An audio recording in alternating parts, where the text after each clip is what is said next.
बावहाय क'क्राझार हारसिङैनो जोङो मोनबा समस्थियाव देरहानानै फैगोना एखेबारे रोखा जाबाय आरो जोङो गासिबावबो नङाब्लाबो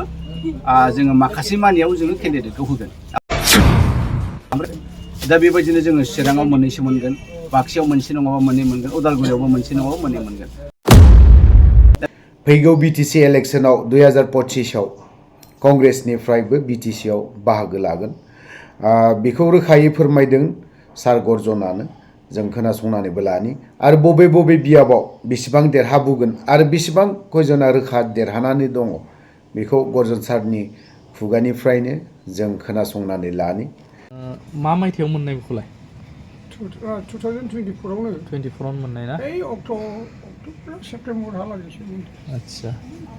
दा बर'लेण्डनि मादावहाय आं आरो बिनि मेन जाहोना जादों आङो 1970 निफ्राय लागातार असम राष्ट्र भाषा प्रसार समितिजों सोमोन्दो दं आच्छा 1974 आव जेलानाखि हिन्दी व्याकरण बर' मिडियामनि दरखार जायो हम लाया के आंखौ जर जुलुम एखेबारे माबानानै बेयाव साफायदों आंनो रयेल्टिल' होदों बेनो बिराद गिदिर अबदान आङो ओमफ्राय प्रभिन्स सेन्टारखौ क'क्राझाराव फार्स्ट आं लाबोदों Harendranath Talukdar education minister Saraswati Singh chief मिनिस्टारनि दिनाव न'आव खालि माबायावल'मोन गुवाहाटियावल'मोन सेन्टारा जोंहा नै दासो दान्दिसे सिगां आङो बेनिनो क'क्राझार जिल्ला कंग्रेस कमिटिनिनो एग्जिकिउटिभ मिटिङाव जोङो दंमोन जोङो बिराद मोजां सावरायबाय फुरा तदन्थ लाबाय आरो बिटिआर अबजार्भार कमिटिनि आंनो चिफ कनभेनरबो दा बे हिसाबै जोङो डिसिसना जोंहा क्लियार जाबाय जे जोङो गासिबावबो नङाब्लाबो जोङो माखासे मानियाव जोङो केन्डिडेटखौ होगोन ओमफ्राय बावहाय क'क्राझार हारसिङैनो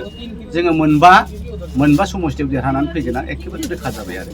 दा बेबायदिनो जोङो चिराङाव मोननैसो मोनगोन बाक्सायाव मोनसे नङाबा मोननै मोनगोन उदालगुरियावबो मोनसे नङाबा मोननै मोनगोन दा बेखायनो आं गले गले बुंबाय थादों जे एबारावहाय इउपिपिएलआनो दा प्रमद बिथाङानो गभर्नमेन्ट दा बा बिपिएफ हाग्रामा बिथाङानो गभर्नमेन्ट दा कंग्रेसखौ लायाबा बिथांमोना गभर्नमेन्ट दानो हाया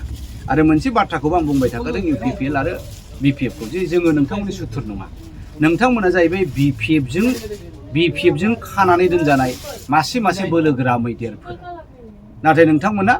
बिजेपिखौ बाद होनानै बिजेपिनि हेंथायै जेबो बुंनो हाया आरो मावनो हाया दा बेखायनो जों एबार कंग्रेसआ इउपिपिएल आरो बिपिएफखौ उद्धारसो खालामगोन बिजेपिनि आखाइनिफ्राय जों बेबायदिनो